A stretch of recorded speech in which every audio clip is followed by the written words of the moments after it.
이제 성전 건축을 위해서 솔로몬이 두로왕 히람에게 잣나무를 요구했잖아요. 히람은 솔로몬에게 백향목을 요구했잖아요. 근데 히람은 솔로몬에게 이 백향목뿐만 아니라 잣나무까지 제공하겠다라고 했고, 대신 자신의 왕실에 양식을 제공해달라고 요청을 했습니다.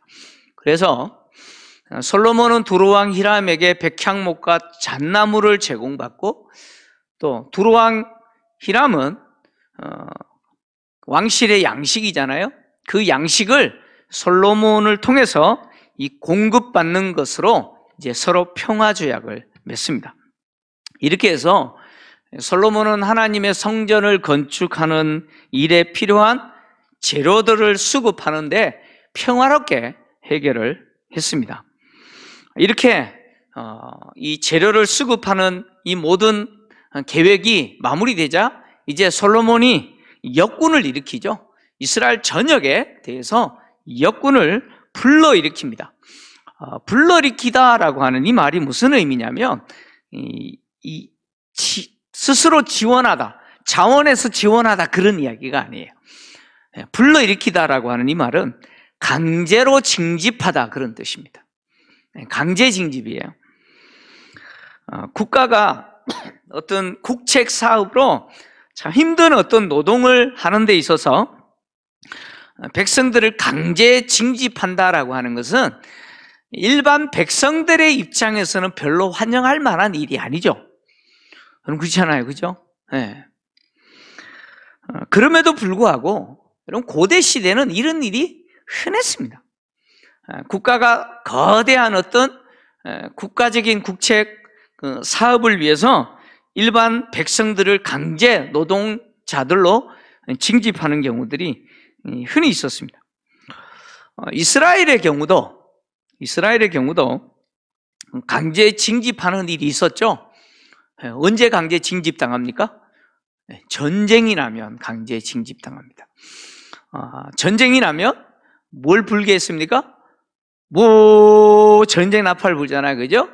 전쟁 나팔을 불면 그게 강제 징집한다라는 사인입니다. 이 전쟁 나팔이 불려지면 이스라엘 백성들, 남자 20세 이상 남자들은 자기 가족과 자기 산업, 조상들로부터 받은 그 기업을 지키기 위해서 전쟁터에 나가서 싸웠습니다. 강제 징집이지만 나가서 싸웠습니다. 그러나 전쟁이 아니고 국가가 하는 어떤 국책 사업으로 인해서 고된 노동을 해야 되는 일에 이 강제 징집하는 경우는 이스라엘에서 그렇게 흔하지는 않았습니다. 흔하지는 않았습니다. 그래서 솔로몬이 오늘 본문에서 역군들을 불러일으켰다, 강제 징집했다라고 하는 내용을 보면 좀 처음 보는 것처럼 느끼잖아요, 그죠? 이 강제 징집이 솔로몬 때 처음 있었던 것처럼 보여지는데 아닙니다. 이 강제 징집은 누구 때부터 있었냐면 아버지 다윗 왕 때 있었습니다. 다윗 왕이 국가 조직을 할 때 감역관이라고 하는 직책을 만들고 아도람이라는 사람을 임명했죠. 사무엘하 20장 24절을 보면 이런 사람이 등장합니다. 아도람은 감역관이 되고, 이렇게 표현하죠. 이 감역관이라고 하는 이 직책이 역군을 감독하는 직책을 이야기합니다. 그러니까 다윗이 이미 국가적인 어떤 공사를 위해서 역군들을 강제 징집했다는 거예요. 그래서 그 강제 징집한 역군들을 감독하는 자로 이 아도람이라는 사람을 임명했다, 그런 이야기입니다. 그러니까 역군을 불러일으키는 이 일은 솔로몬이 먼저 한 게 아니고 사실 다윗이 먼저 했습니다. 근데 다윗은 제한적으로 했습니다. 제한적으로 역군을 불러 세우고 또 공사를 했는데, 솔로몬은 이것을 아주 광범위하게 이렇게 역군을 불러 일을 하게 했습니다. 이스라엘이라고 하는 나라는 사실 실제 왕은 누굽니까? 이스라엘의 실제 왕은 누구예요? 하나님이시잖아요. 다윗이라는 인물은 하나님을 대리하여 통치하는 왕입니다. 그럼에도 불구하고 이스라엘이라는 나라를 하나님이 통치하는 나라가 되도록 하기 위해서 부득불, 때로는 강제 징집하는 이 역군을 불러일으키는 일이 필요했다, 그런 이야기예요. 그러니까 다윗도 그 일을 했는데, 다윗이 역군을 불러일으키고 그 역군을 감독하는 감력관을 세웠다고 해서 성경은 그것에 대해서 비판하지 않습니다. 이것은 뭘 이야기합니까? 이스라엘이 하나님이 통치하시는 나라가 되기 위해서 때로는 또 백성들을 강제로 징집하는 제한적인 그런 징집도 필요하더라, 그런 이야기죠. 필요에 따라 그런 일도 있더라, 그런 이야기입니다. 허용되더라, 그런 이야기죠. 여러분, 교회를 세우기 위해서 또 봉사의 일들을 성도들이 해야 되잖아요. 근데 그 봉사의 사역을 할 때 성도들이 지원하여서 자발적으로 그 사역에 헌신해서 봉사일을 감당하면 얼마나 좋겠습니까? 그죠? 그렇잖아요. 그죠? 근데 그것은 이상에 불과하고요. 현실은 어떻습니까? 우리 위원장님들 지금 머리 아프시잖아요. 저도 지금 머리 아파 죽겠습니다. 예. 강단에서 죽겠다는 말 써서 죄송한데, 예. 참 일꾼들을 세운다는 게 이게 쉬운 게 아니에요. 자원해서 하시면 좋겠는데 현실은 그렇지가 않습니다. 교회가 성도들이 자원하는 성도들을 봉사의 사역자로 그 현장에 세워서 교회를 세워나간다면 교회는 올스톱 돼버립니다. 스탑돼요. 네. 그래서 때로는 교회가 어떻게 합니까? 그 일을 어떤 분에게 맡기죠. 네. 그 일을 하기 싫은 분에게 때로는 억지로 맡기는 경우도 있습니다. 그런 일이 없으면 좋겠는데 그냥 알아서 자원하셔서 하시면 좋은데 그렇지 않다는 거예요. 그래서 부득불 또 설득하고 권면하고 그래서 그 일을 맡겨요. 교회가 어떤 경우 그렇게 나는 원하지 않지만 그렇게 부탁할 때 중요한 게 뭐냐면 여러분 순종하는 자세입니다. 여러분 순종하는 자세예요. 그래야 교회가 세워집니다. 교회가 부탁할 때 그것은 하나님이 나에게 복을 주시기 위해서 기회를 주신 거라고 여러분 생각하셔야 돼요. 그래서 때로는 내가 원하지 않는다 할지라도 여러분 순종하십시오. 순종이 복입니다. 순종이 복이에요. 다윗은 이렇게 역군을 불러서 징집했지만 다윗은 제한적으로 했어요. 근데 솔로몬은 광범위하게 했죠. 나중에 이것이 부작용이 되죠. 너무 과하게 이 강제 징집을 하다 보니까 나중에는 이게 부작용이 돼서 큰 어려움을 겪습니다. 어쨌든 이렇게 역군을 불러일으켰는데 그 역군의 수가 대단합니다. 오늘 3만 명이라고 이야기합니다. 3만 명의 역군을 불러일으키고 그 3만 명을 10,000명씩 세 조로 나눕니다. 세 조로 나눠서 10,000명씩 레바논으로 보냅니다. 벌목하는 일을 하게 하는 것이죠. 그리고 20,000명은 집에서 쉬게 하죠. 세 조로 10,000명씩 한 달씩 레바논에 가서 벌목하도록 이렇게 했습니다. 그러니까 이 3만 명이 세계적으로 10,000명씩 한 달에 한 번씩 레바논으로 들어가니까 1년을 기준으로 하면 레바논에서 일하는 기간은 얼마예요? 넉 달이죠. 넉 달 동안 레바논에서 일을 하고 그 고된 벌목을 하는 거예요. 그리고 나머지 8달은 뭐예요? 집에서 쉬는 것이죠. 집에 있습니다. 집에 있습니다. 솔로몬은 참 지혜로운 왕입니다. 지혜로운 왕이라서 이 벌목군을 3만 명을 세우고 이렇게 세 조로 나눠서 한 조씩 한 달씩 돌아가면서 이제 벌목하게 했는데, 왜 이렇게 했느냐? 두 가지 이유 때문입니다. 첫 번째 이유는 노동의 능률 때문입니다. 노동의 능률 때문에. 이렇게 했을 때 노동의 능률이 나타난다는 거예요. 여러분, 우리 잘 아는 이야기도 있잖아요. 두 명의 이 나무꾼이 있는데, 한 명은 1시간 도끼질하고 30분은 도끼 갈고, 한 사람은 계속해서 도끼질하고. 누가 나무를 많이 했어요? 이거 초등학교에 나오는 교과서에 나오는 이야기 아닙니까? 때로는 1시간이라고 2시간 쉬면서 도끼날 가는 사람이 훨씬 더 많은 양을 나무를 벨 수 있죠. 그러니까 일의 능률이라는 거예요. 능률이에요.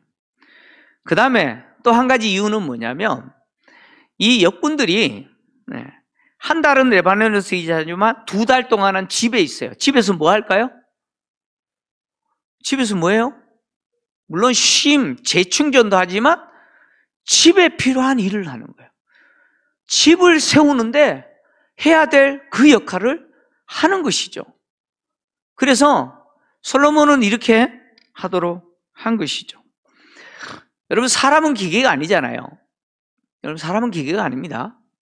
기계가 아니기 때문에 노동의 강도에 따라 쉬는 시간을 많이 가져야 됩니다.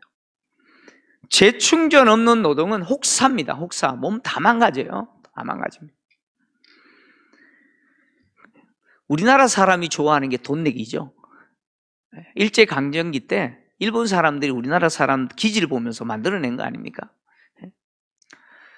돈 내기 하면 미친 듯이 하잖아요, 사람들이. 여러분, 때로는 쉬어줘야 돼요. 일의 능률을 위해서 쉬는 게 반드시 필요합니다. 또한 이렇게 국가가 불러서 강제로 노역하지만 또 가정도 세워야 돼요. 그렇지 않습니까? 집안일도 해야 돼요. 그래서 솔로몬은 이것을 아주 지혜롭게 처리한 거예요. 국가가 해야 될 그 일도 하지만 가정도 세울 수 있도록 그렇게 한 것이죠. 여러분, 아무리 주의 일이 중요하더라도 가정 팽개치면 안 돼요. 가정은 팽개치고 그냥 주의 일에 올인하는 분이 있는데 그것도 잘못입니다. 잘못이에요. 또 가정만 중요하게 생각하고 주의 일은 그냥 등한히 하는 것도 여러분 잘못입니다. 항상 이 두 가지 균형을 여러분 이루셔야 돼요. 여러분, 교회에서 봉사하실 때 이것을 꼭 기억하셔야 돼요. 교회 봉사만 중요하고 가정은 중요하지 않다. 아닙니다. 가정도 중요해요. 그리고 또 가정도 중요하지만 교회 봉사도 여러분 중요합니다. 중요해요. 솔로몬은 아버지 다윗이 역군을 일으키고 그 역군을 감독했던 사람, 바로 아도람이죠. 이 사람을, 이 역군 3만 명을 감독하는 감독관으로 세우십니다. 아도람이 아도니람이죠. 아도니람인데, 솔로몬이 아도니람을 감독관으로 임명한 것은 그가 그 분야의 어떤 사람이에요? 그 분야의 전문가이기 때문이에요. 그 일을 지금까지 해왔던 전문가이기 때문에 그에게 맡긴 거예요. 교회가 성도들에게 어떤 봉사의 일을 하게 할 때 때로는 성도들이 교회에서 사역하는데 그 사역이 너무 무거운 짐이 될 때가 있어요. 무거운 짐이 될 때가 있어요.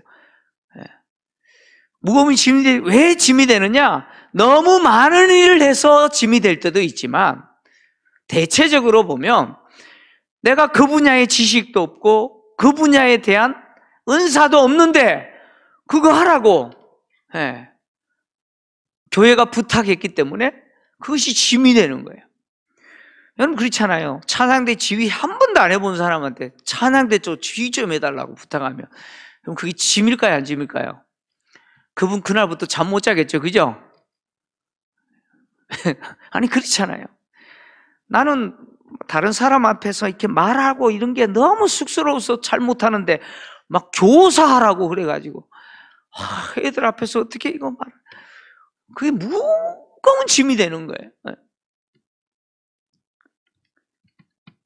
교회가 그래서 그 사역에 필요한 일꾼들을 세울 때 항상 감안해야 되는 게 뭐냐면 그 일에 재능이 있는지 은사가 있는지를 살펴야 돼요. 그래야 교회도 유익하고 그 봉사하는 성도도 유익합니다. 그렇지 않습니까? 찬양에 은사 없는 분을 찬양대에 들어가라 그러면 얼마나 스트레스 받아요. 그죠? 나 찬양하는 게 너무 즐거운 사람들이 찬양대에 가서 찬양해야지. 그게 즐거운 거 아닙니까? 그리고 그 찬양대도 그 찬양을 통해서 또 그 봉사 사역을 통해서 하나님께 영광 돌리는 거 아니겠습니까? 그래서 그 분야의 전문적인 또 은사가 있는지 할 수 있는 분인지 살펴야 됩니다. 내가 잘하는 것을 할 때는 힘들지 않아요. 근데 내가 할 수 없는 것을 해야 될 때는 큰 부담이 되는 것이죠. 그래서 교회 성장 연구소에서 많은 교회들, 성장하는 교회들을 리서치하고 그 성장 요인들을 분석한 그 분석 요인 보고서를 보면 성장하는 교회가 갖고 있는 몇 가지 요인이 있어요.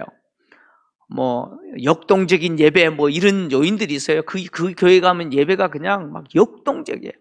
성도들이 막 펄쩍펄쩍 뛰면서 예배 드리는 그런 역동적인 예배를 드린다. 뭐 그런 것도 있고요. 그 중에 한 가지 요인이 뭐냐면 은사 배치입니다. 은사 배치. 다시 말하면 은사에 따른 사역 배치입니다. 그것이 교회 성장에 있어서 굉장히 중요한 요인이라고 그 보고서에서 이야기합니다. 그러니까 교회가 성장하기 위해서 그 사역에 있어서 할 수 있는 역량이 있는 사람들로 하여금 그 사역을 했을 때 그 사역이 어때요? 그 사역이 폭발하는 거잖아요. 그죠? 네. 그 사역의 효율과 능력이 나타나는 것이죠. 그래서 사역자들을 배치할 때 그런 것들이 필요합니다. 그거 살펴야 돼요. 솔로몬이 아도니람을 감독관으로 세운 것은 그런 이유 때문이죠. 그리고 또 솔로몬에게 있어서 이 3만 명의 역군만 있는 게 아니라 여기 보니까 짐꾼도 있고 돌 뜨는 자도 있다고 그랬습니다. 짐꾼이 무려 7만 명이고 산에서 돌을 뜨는 자가 8만 명이다 이렇게 이야기합니다. 여기 짐꾼이라고 하는 말은 옮기는 자 그런 뜻입니다. 무슨 역할을 하냐면 이 두로에서 그 레바논에서 백향목과 잣나무를 베어서 벌목에서 바다로 뗏목을 만들어서 솔로몬이 지정하는 그곳에 히람이 운송하면 그곳에부터 백향목과 잣나무를 예루살렘까지 운반하는 역할을 이 사람들이 하는 거예요. 그리고 돌 뜨는 사람들이 산에서 그 돌을 떠내면 그 돌을 예루살렘까지 옮기는 역할을 이 사람들이 하는 거예요. 근데 이 짐꾼과 돌 뜨는 사람들이 상당해요. 그죠? 7만 명, 8만 명이라고 이야기합니다. 그것은 이 일이 그만큼 어려운 일이다 그런 이야기예요. 그만큼 힘든 일이었다는 것이죠.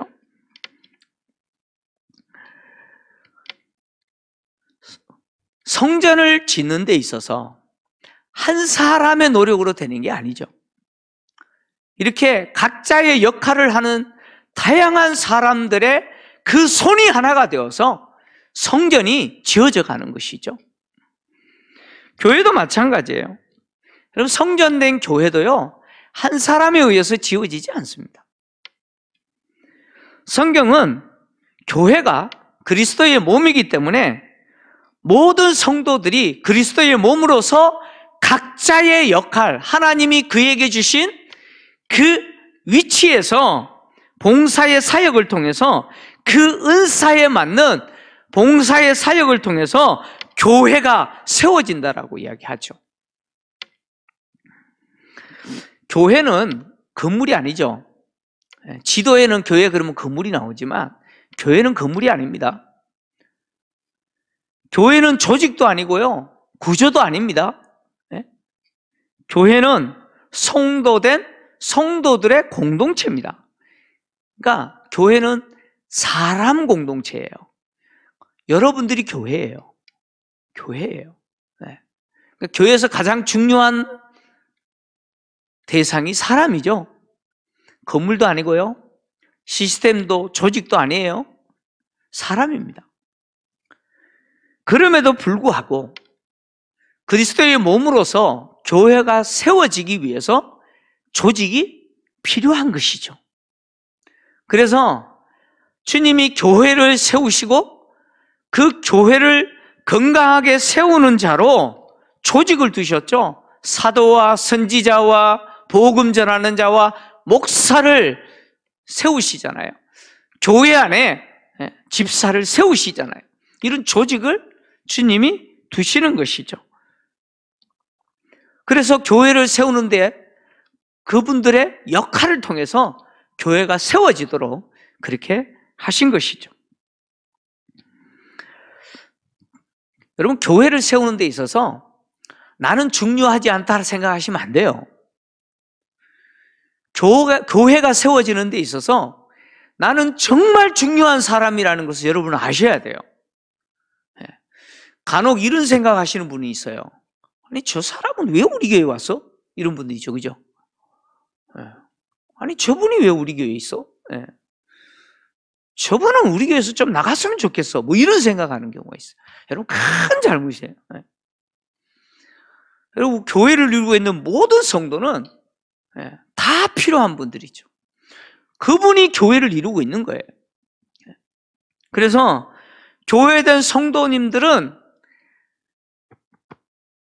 한 사람이 교회를 세우는 게 아니라 우리의 연합을 통해서 교회를 세운다라고 하는 사실을 여러분 기억하셔야 돼요. 그래서 옆에 있는 분이 중요해요, 안 해요? 여러분, 중요합니다.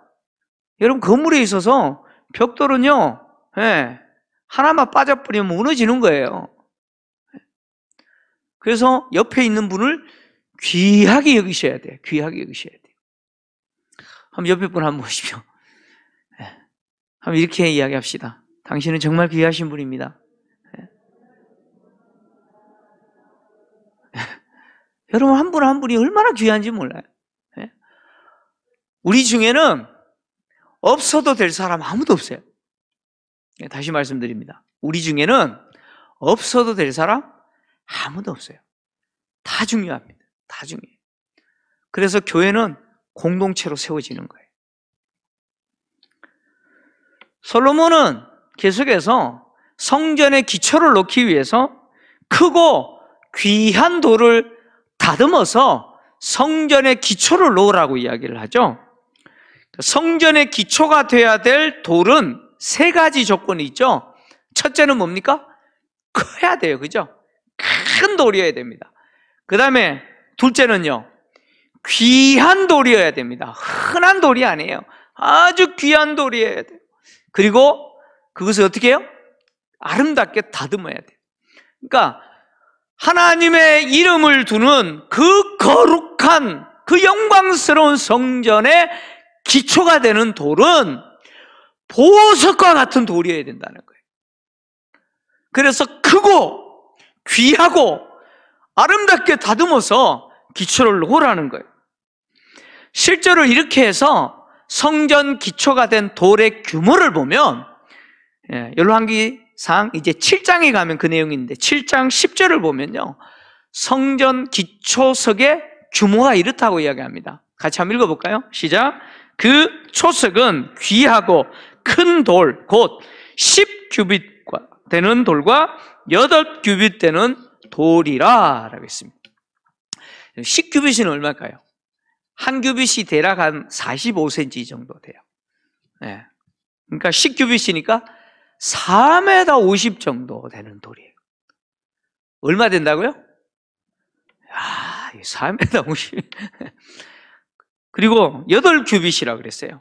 한 3m 60 정도 되는 돌들로 성전의 기초석을 놓았다는 거예요. 어마어마한 돌이죠. 그죠? 이렇게 성전 건축을 위해서 벌목을 하고 거기에 필요한 돌들을 떠내는 일을 위해서 솔로몬의 건축자들과 그리고 두로왕 히람의 건축들과 더불어서 오늘 성경에 보니까 그발 사람까지 동원이 됩니다. 이 그발이라고 하는 도시는 이 두로 도시 버니게라고 하는 도시가 있는데, 이 버니게에서 북쪽으로 약 한 32km 지점에 있는 도시국가입니다. 그러니까 두로하고 분리된 독립국가예요. 근데 이 그발 지역은 어떤 게 유명하냐면 이 삼목나무 숲으로 유명합니다. 그러니까 이 그발 사람들은 벌목하는 전문가들이에요.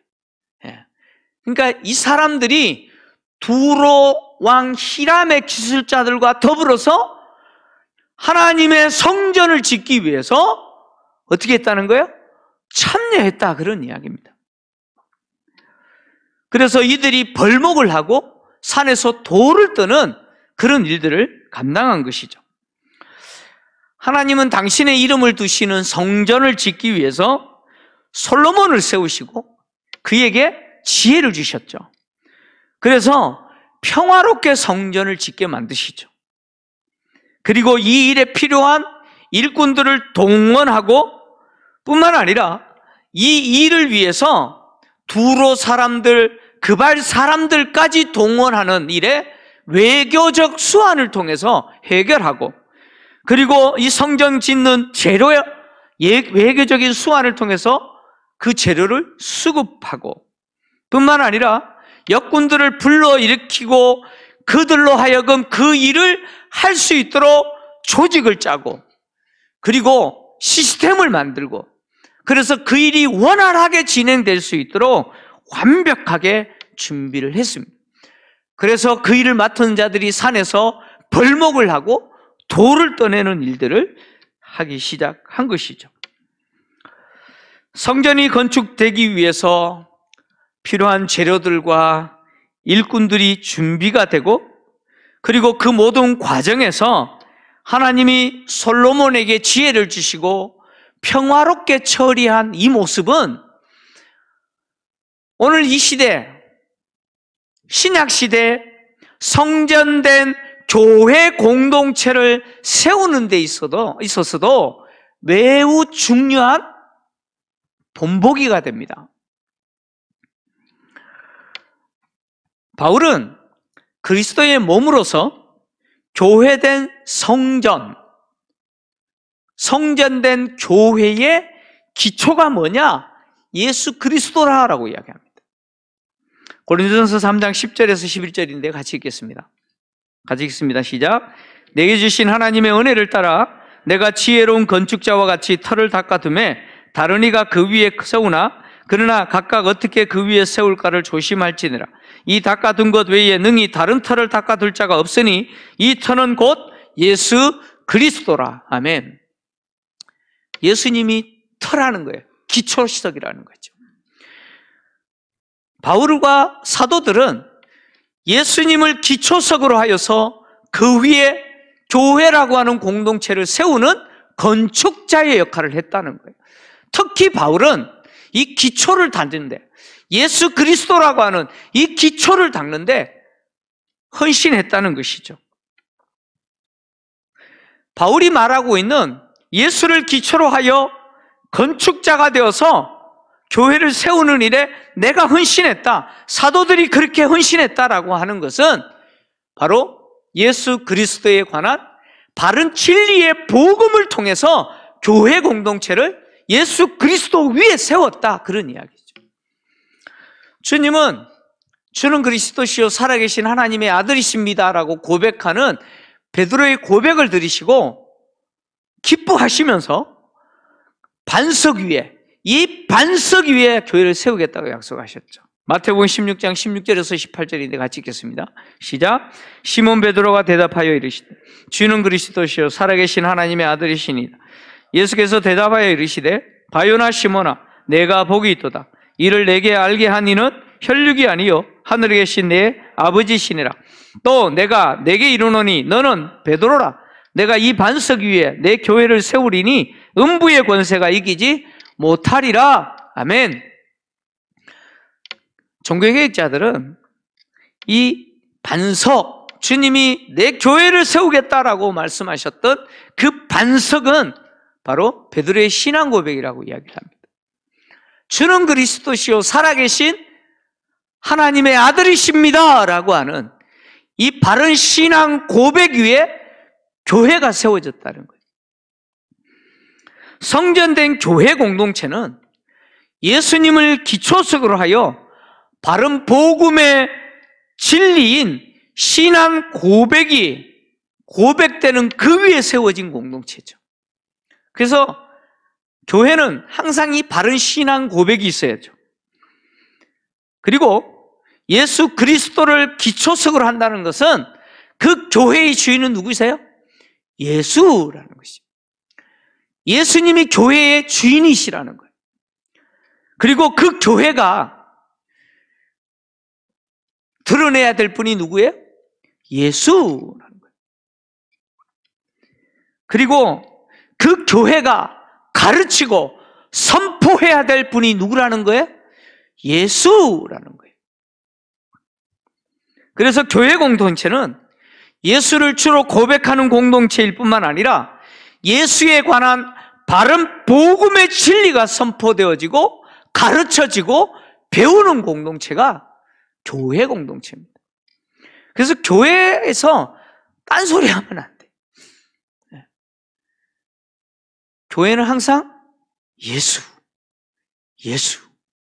강단에서 선포지는 때는 모든 메시지는 누구여야 됩니까? 예수여야 됩니다. 예수. 설교자가 자기 지식 이야기하고 뭐 쩍쩍쩍 철학 이야기하는 게 아니죠. 오직 예수. 그 바른 복음의 진리만이 선포돼야 돼요. 그래서 교회된 성도들이 이 교회의 주인이 예수라고, 이 교회의 주인이 예수요, 이 교회를 통치하시는 분이 예수요, 이 교회에서 성도들이 만나야 될 분이 누구예요? 예수라는 사실을 실제로 예배의 현장에서 그 주님을 만남으로 고백되어지고 그 예수님과 인격적인 관계를 맺는 곳이 교회 공동체죠. 예수님은 46년이라고 하는 기간 동안 계속해서 지어지고 있는 헤롯 성전이죠. 아직도 완공되지 않은 그 헤롯 성전에 대해서 너희가 무너뜨려라. 그러면 내가 3일 만에 짓겠다라고 이야기하셨죠. 예수님이 말씀하신 당신이 짓겠다라고 3일 만에 짓겠다라고 말씀하신 그 성전은 사람이 손으로 지은 것이 아니라 주님이 당신의 몸으로 지으신 당신의 몸으로서 바로 교회 공동체입니다. 주님이 이 땅에 바로 이 공동체를 세우셨죠. 여러분, 솔로몬이 지은 성전은 무너졌어요. 그 이후에 세운 스룹바벨이 세운 성전도 무너지고 헤롯이 다시 지은 그 성전도 다 무너졌어요. 그러나 주님은 주님의 몸으로서 진짜 성전 공동체인 교회 공동체를 이 세상에 세우셨어요. 바로 저와 여러분이에요. 저와 여러분이 바로 하나님이 그렇게 세우고자 이 땅에 세우시고자 원하셨던 바로 그 아름다운 성전 공동체라는 것이죠. 그래서 성전 공동체된 교회 공동체는 끊임없이 예수를 주로 고백하고 그 예수를 가르치고 예수에 대해서 배우고 예수에 관한 바른 복음의 진리를 붙들고 살아가는 공동체가 교회 공동체입니다. 교회 공동체는 세상에 많은 이방 종교인들이 보여주는 종교 생활하는 공동체가 아닙니다. 교회 공동체는 내 마음의 수양을 위해서 모이는 공동체가 아닙니다. 교회 공동체는 살아계신 주님을 만나고 그 주님이 역사하는 공동체고, 모든 성도들이 그 주님과 연합하여서 하나님과 바른 관계를 맺고 하나님을 뜨겁게 예배하는 공동체, 그 공동체가 바로 성전된 공동체죠. 성전된 공동체된 성도 개개인은 자신의 전 존재와 인생을 자신의 주인 되신 주님께 기꺼이 드리고, 주님을 통해서 하나님과 바른 관계를 맺을 뿐만 아니라 그 하나님의 말씀에 순종하는 것을 통해서 자신을 드리고, 또 함께 성전된 다른 성도들을 섬기는 공동체가 여러분 교회 공동체입니다. 우리 교회 공동체가 이런 공동체가 돼야 된다, 그런 이야기입니다. 교회는 여러분 죄인들이 모이는 공동체죠. 그래서 또 시끄러운 소리도 나기도 하고 뭐 그렇습니다. 우리는 완전하지 않기 때문에. 그러나 우리가 끊임없이 추구하고 우리가 끊임없이 세우려고 바라봐야 되는 교회 공동체는 이런 공동체라는 것이죠. 그래서 비록 솔로몬의 성전은 무너졌지만 주님이 죽어주심을 통해서, 십자가 사건을 통해서 당신의 몸으로 세운 교회 공동체, 성전 공동체로서 우리는 주님과 바른 관계 속에서 주님이 역사하시고, 그리고 그 주님을 통해서 하나님과 바른 관계를 맺으시고, 그리고 주님에 관한 바른 복음을 계속해서 배우시고, 나의 존재와 나의 삶과 나의 인생을 그 주님께 드리면서 주를 위해서 기꺼이 자신을 드리는 그런 교회 공동체, 우리 교회 공동체가 되기를, 여러분들이 되시기를 주의 이름으로 축원합니다.